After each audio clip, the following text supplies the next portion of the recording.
क्या दिल्ली और श्रीनगर के ब्लास्ट के बीच है कोई कनेक्शन? क्या आतंकवादियों की कोई बड़ी साजिश छिपी है? दिल्ली और श्रीनगर के धमाके एक ही आतंकवादी साजिश का हिस्सा तो नहीं। नमस्कार, आप देख रहे हैं इंडिया डेली का डिजिटल प्लेटफॉर्म और मैं हूं आपके साथ जिया कौशिक। नमस्कार, मैं हूं आपके साथ दशिका त्यागी। जम्मू कश्मीर के श्रीनगर से आज एक बेहद चिंताजनक खबर सामने आई है।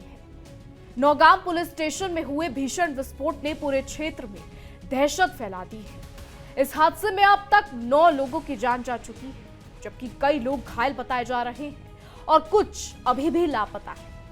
यह घटनाक्रम न सिर्फ स्थानीय प्रशासन बल्कि केंद्र सरकार के लिए भी एक चुनौती बन गया है। संवेदनशील सामग्री के हैंडलिंग और सुरक्षा व्यवस्था पर सवाल खड़े हो रहे हैं। ऐसे समय में जब राज्य आतंकवाद से निपटने की कोशिश कर रहा है, ये घटना गंभीर राजनीतिक और सुरक्षा संकेत देती है।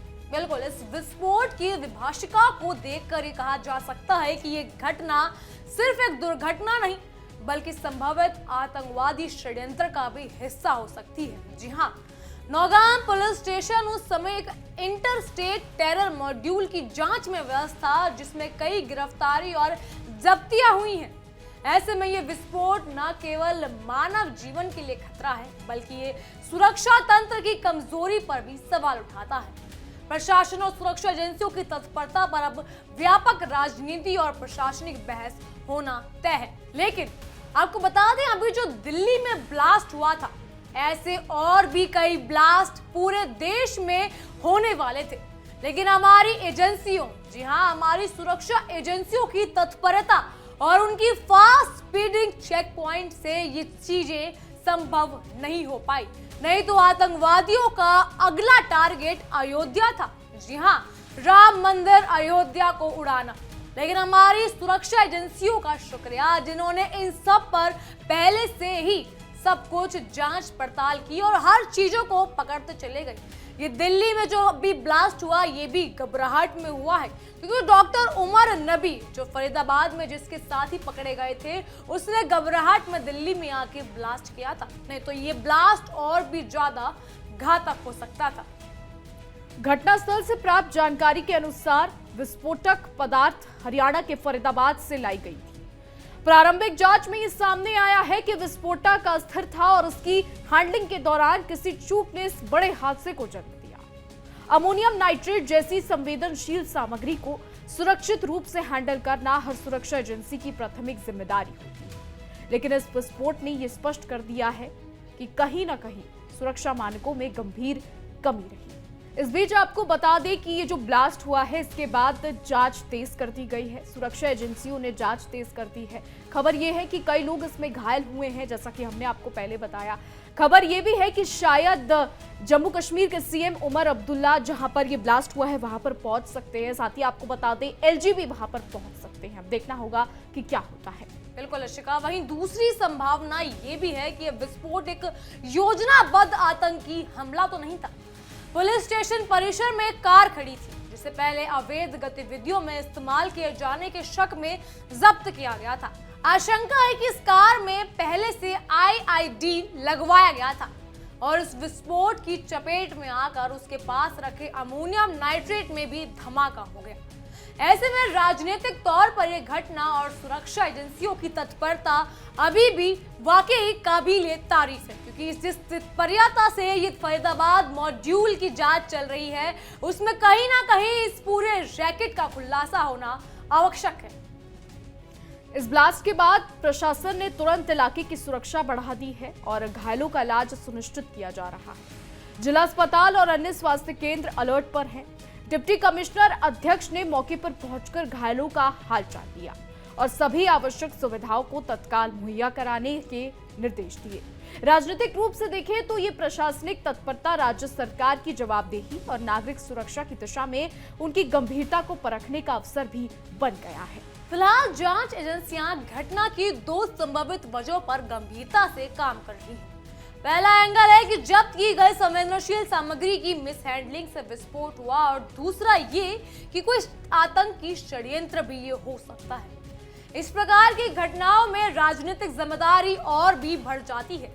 सरकार को तुरंत नीतिगत और सुरक्षा उपायों की सुधार की आवश्यकता होती है। केंद्र एजेंसियां जो कि एनआईए और बाकी एजेंसियां भी इसी जांच में जुड़ी हुई हैं कि कहीं ना कोई सुराग तो अवश्य मिलेगा कि आतंकी मॉड्यूल का हिस्सा था या फिर कोई मिसहैंडलिंग थी। नौगाम पुलिस स्टेशन का वो हिस्सा जिसे धमाके ने पूरी तरह प्रभावित किया, वहां कई फीट तक मलबा और मानव अंगों के टुकड़े मिले हैं। इससे अंदाजा लगाया जा सकता है कि यह विस्फोट कितना भयंकर था और विध्वंसकारी था। अब आपको बता दें कि ये कई सवाल उठते हैं कि ये संवेदनशील सामग्रियों के भंडारण और सुरक्षा की दिशा में क्या कदम उठाए गए थे और क्या इनके लिए कोई पर्याप्त निगरानी थी। इस हादसे ने स्पष्ट कर दिया कि इस वक्त ये जो मॉड्यूल्स पाए जा रहे हैं, चाहे फरीदाबाद में पाया गया हो, चाहे फिर वो अहमदाबाद में पाया गया हो, फिर चाहे वो जम्मू में पाया गया हो, ये कितना ज्यादा खतरनाक हो सकता है और इसमें कितनी ज्यादा लोगों की जाने जा सकती है। बिल्कुल अर्शिका, इन सब पर अभी जांच जारी है। ये धीरे धीरे एक रैकेट है जिसे हम व्हाइट कॉलर रैकेट भी कह रहे हैं, टेरर रैकेट भी कह रहे हैं। इनका मकसद सिर्फ 2 या 4 हमले करना नहीं था अर्शिका, इनका मकसद इससे भी बड़ा था। अगर हम बात करें दिल्ली की, हम बात करें श्रीनगर की, कहीं ना कहीं ये रैकेट पूरी तौर पर फैला हुआ है और आम चेहरों की तरह अपना जीवन भारत में रहकर जी रहा है। बहरहाल जम्मू कश्मीर के डीजीपी नलीन प्रभात ने प्रेस कॉन्फ्रेंस में कहा कि विस्फोटक सामग्री पूरी सावधानी से हैंडल की जा रही थी, लेकिन अचानक विस्फोट हो गया। उन्होंने किसी भी तरह की अटकलों को खारिज कर दिया। राजनीतिक दृष्टि से देखा जाए तो ये स्थिति राज्य सरकार और केंद्र सरकार के लिए चुनौतीपूर्ण तो होगी, क्योंकि इतना बड़ा ब्लास्ट अगर हम बात करें वो हुआ है श्रीनगर में। इस विस्फोट ने सुरक्षा एजेंसियों को और चुनौती में डाल दिया है, क्योंकि यहाँ इस समय हमने ऊपर ही बताया इशिका, 2 तरह से हम जांच कर रहे हैं, एजेंसियां जांच कर रही हैं। पहला आतंकी टेरर मॉड्यूल और दूसरा कहीं ये मिसहैंडलिंग की वजह से तो नहीं हुआ है।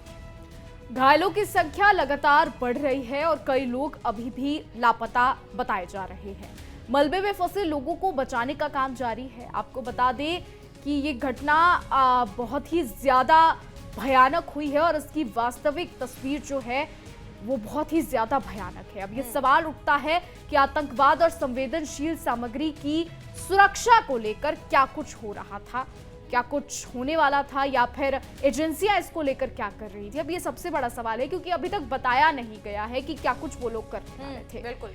इस विस्फोट ने, अब आपको बता दें कि कई लोगों के दिलों में डर बैठा दिया है। वहां पर जो भी लोग मौजूद थे, आसपास जिनके भी घर थे, उनके मन में अब कई मतलब देखा जाए तो बहुत ज्यादा डर बैठ गया है, क्योंकि एक दिल्ली ब्लास्ट हुआ और अब इस तरीके से ब्लास्ट हुआ तो लोगों के मन में डर बैठ गया है। आपको बता दें कि सुरक्षा एजेंसियां कड़े जो स्टेप्स हैं वो लेने वाली थी, इसको लेकर काफी सारी चीजें जो है सुरक्षा एजेंसियां करने वाली थी, लेकिन एकदम से जो ये ब्लास्ट हुआ ये बहुत ही कंफ्यूजिंग जिसे हम कहते हैं वो हो गया। बिल्कुल, विशेषज्ञों का मानना है कि विस्फोट की अस्थिरता केवल हैंडलिंग की गलती से नहीं हुई, बल्कि इसमें तमाम तरह की चीजें शामिल हो सकती है। तापमान, रासायनिक संरचना और कुछ विशेष तत्वों के संपर्क जैसी कई संवेदनशील परिस्थितियां शामिल हैं। राजनीतिक दृष्टि से ये सवाल खड़ा होता है कि क्या राज्य सरकार और केंद्र सरकार इसे जल्द से जल्द सुलझा पाएंगी, क्योंकि जैसा कि हमने देखा दिल्ली ब्लास्ट में उन्होंने तुरंत प्रभाव से कार्रवाई शुरू कर दी थी। महज कुछ घंटों बाद ही अमित शाह वहां पहुंचते हैं, वहां का जायजा लेते हैं।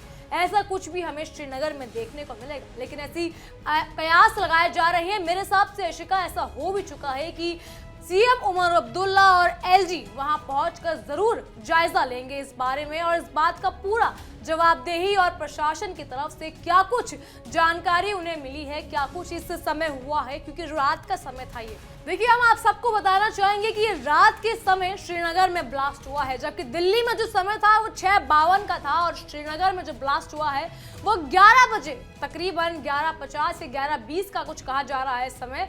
लेकिन अब देखना ये होगा सुरक्षा एजेंसियां किस तरह से इस पर आगे की कार्रवाई करती है। बता दें, घटना के बाद प्रशासन ने क्षेत्र में सुरक्षा बढ़ा दी है और सभी महत्वपूर्ण स्थानों की सघन जांच कराई जा रही है। राजनीतिक रूप से देखें तो ये कदम काफी ज्यादा गंभीरता से और नागरिकों की सुरक्षा के लिए बहुत ही ज्यादा महत्वपूर्ण हो जाता है। वहीं अगर आपको बता दें कि लोगों के दिलों में काफी ज्यादा डर बैठ चुका है और राजनीतिक विश्लेषक, जी हाँ, राजनीतिक विश्लेषक इस मामले में सुरक्षा एजेंसियों की तैयारी और संवेदनशील सामग्रियों के सुरक्षित प्रबंधन पर विश्वास करते हैं। विश्लेषकों का मानना है कि सुरक्षा एजेंसियां कुछ तो कर रही थी, कुछ तो वो स्टेप्स ले रही थी, लेकिन जैसा जिया ने बताया कि कुछ पॉइंट्स हो सकते हैं जिनकी वजह से ये विस्फोट हुआ। हालांकि अभी तक कुछ भी चीजें सुरक्षा एजेंसियों की तरफ से नहीं आई हैं। काफी सारी चीजें सामने आनी बाकी है क्योंकि कई पॉइंट्स हो सकते हैं, जैसे कि तापमान की बात आपने करी और कई सारे पॉइंट्स की बात करी, तो कई सारे पॉइंट्स हो सकते हैं इसमें। बिल्कुल, देखिए, ब्लास्ट ने दक्षिण श्रीनगर में कई हिस्सों में अफरा तफरी मचा दी है। आग की लपटें पुलिस स्टेशन से उठाई दिख रही थी और स्थानीय नागरिक भय और अराजकता की स्थिति में आ चुके थे। राजनीतिक दृष्टि से ये घटना प्रशासन और राज्य सरकार के लिए चुनौती तो है ही, साथ में डर भी पैदा करती है कि इतना बड़ा रैकेट, अगर ये आतंकवाद है, अगर, क्योंकि देखिए मिसहैंडलिंग होती है तो बात समझ में आती है, लेकिन अगर ये आतंकवाद है तो इसका कड़ा जवाब केंद्र और राज्य सरकार जरूर देंगी। कि हमने पिछली बार भी देखा था, जब पहलगाम में ऐसा कुछ हुआ था तो केंद्र सरकार ने पाकिस्तानियों से उनके घर में जाकर जवाब मांगा था। हर बार यही होता आया है, केंद्र सरकार हर बार इस चीज को लेकर कठोर कदम उठाते हैं। भविष्य में अगर ऐसा कुछ होता है तो केंद्र सरकार ने पहले ही कहा था कि हम अब चुप नहीं बैठेंगे। ये आज का भारत है और ये नया भारत है, ये पाकिस्तान के साथ, क्योंकि देखिए अभी दोनों ही, अगर हम बात करें ब्लास्ट में, पाकिस्तान का नाम अभी नहीं सामने आया है, लेकिन जांच एजेंसियां जांच कर रही हैं और अगर पाकिस्तान का नाम सामने आता है तो ये केंद्र सरकार की तरफ से कार्रवाई करने के लिए सबसे बड़ा एक क्या हम बात करें, एक पॉइंट हो सकता है। और पाकिस्तान इस बात को चाहे जितना मर्जी नकार ले, क्योंकि पहलगाम में भी शिका पाकिस्तान की तरफ से कुछ भी नहीं आया था, लेकिन पाकिस्तान संगठित जितने भी आतंकी संगठित हैं, अगर हम बात करें, उन्होंने माना था कि हाँ, कि हमने पहलगाम में अटैक करवाया है। तो फिर केंद्र सरकार ने भी, भारतीय सरकार ने भी वहीं जाकर उनसे जवाब मांगा था। आपको बता दें कि घटनास्थल से जुटाई गई जानकारी के अनुसार पुलिस स्टेशन में जब्त की गई कार और अन्य सामान के कारण विस्फोट की संभावना जांच का केंद्र है। हालांकि जांच अभी भी जारी है और ये जो विस्फोट हुआ है, कहीं ना कहीं इसके तार फरीदाबाद मॉड्यूल से भी जोड़े जा रहे हैं, साथ ही आपको बता दें अहमदा मॉड्यूल से भी जोड़े जा रहे हैं। तो अब देखना ये होगा क्या इसमें भी जैशे मोहम्मद के तार जुड़े हैं, और अगर हाँ, अगर पाकिस्तान के तार इसमें जुड़े हैं तो भारत पाकिस्तान को जवाब देगा और उसी की भाषा में जवाब देगा। ताकि आपको बता दें कि जब दिल्ली ब्लास्ट हुआ था उसके बाद भी पीएम मोदी ने साफ कहा था कि जिन्होंने भी ये ब्लास्ट कराया है, कानून के दायरे में रहकर उनको जवाब सख्ती से दिया जाएगा। देखिए शिखा, भारत कैसे जवाब देता है तो पाकिस्तान बखूबी जानता है, लेकिन यहाँ पे मैं एक चीज क्लियर करना चाहूंगी कि दिल्ली ब्लास्ट का अभी जैश ए मोहम्मद से कोई कनेक्शन डायरेक्टली नहीं पता चला है। अगर जांच एजेंसियों में ये आता है कि जैश ए मोहम्मद ने ये करा है तो वो बैठे तो पाकिस्तान में ही है, तो फिर भारत पाकिस्तान को अच्छे से जवाब देगा। पाकिस्तान में कहीं ना कहीं बौखलाया हुआ है, डर हो रहा है, पाकिस्तान में भी बहुत डर हो रहा है। जी हाँ, हमला यहाँ हुआ है, लेकिन हलचल आसिम मुनीर के, वहाँ का आर्मी चीफ जनरल है आसिम मुनीर, वहाँ भी हलचल तेज होती नजर आई है। अफसरों के मुताबिक विस्फोट के बाद मौके पर एनआईए, एसओजी और बम स्क्वाड की टीमें मौजूद हैं और जांच जारी है। और हमें पूरा यकीन है कि जांच एजेंसी इसकी पूरी जानकारी के साथ, जांच के साथ इसके ऊपर भी कुछ ना कुछ जरूर करेंगे, क्योंकि दिल्ली ब्लास्ट में जितना जल्दी उन्होंने जांच करा है, हालांकि वो अभी भी चल रही है। ये विस्फोट ये स्पष्ट कर रहा है कि संवेदनशील सामग्रियों के प्रबंधन और आतंकवाद के खतरे से निपटने के लिए प्रशासनिक और राजनीतिक तैयारों में कहीं ना कहीं सुधार तो है ही, साथ ही जैसा पहले होता आया है वो अब नहीं हो रहा है, उसमें दिन और रात का फर्क है। ये आज का भारत है और अगर इसमें पाकिस्तान का हाथ मिलता है तो जैसा कि हमने आपको बताया, भारत को जवाब लेना आता है। फिलहाल प्रशासन ने प्रभावित इलाकों में सभी जरूरी कदम उठाए हैं और राहत एवं बचाव कार्य तेजी से जारी है। आपको बता दें कि ये घटना कई लोगों के मन में डर पैदा करती है, वहां मौजूद लोगों के मन में। दिल्ली ब्लास्ट जो हुआ, वहां जो लोग मौजूद थे उनके मन में भी कहीं ना कहीं ये घटना काफी ज्यादा डर पैदा करती है। आखिरकार ये ब्लास्ट न केवल मानव जीवन के लिए बल्कि राज्य की सुरक्षा और राजनीतिक स्थिरता के लिए भी चुनौतीपूर्ण हो चुका है, क्योंकि राजधानी में पहले ब्लास्ट होता है, उसके बाद ये पूरा मॉड्यूल पकड़ा जाता है। हालांकि मॉड्यूल पर जांच तो पहले ही हो रही थी शिका, इसके तार कहीं ना कहीं जुड़ रहे थे और घबराहट में जो दिल्ली में ब्लास्ट हुआ उसके तार भी श्रीनगर में कहीं ना कहीं अब जोड़े जाएंगे। बहरहाल इन सब के सवालों का जवाब तो अभी आना बाकी है, क्योंकि ये ब्लास्ट अब अगर आतंकवाद है तो इसका जवाब भी लिया जाएगा, और अगर ये मिस हैंडलिंग है तो इसकी भी जांच एजेंसियां पुष्टि करेंगी। बहरहाल इन सब पर आपकी क्या राय है हमें कमेंट सेक्शन में जरूर बताइएगा। फिलहाल के लिए इतना ही। तमाम खबरों के लिए बने रहिए इंडिया डेली के साथ और देखते रहिए हमारी एक खास पेशकश तहकीकात, हर खबर की तह तक।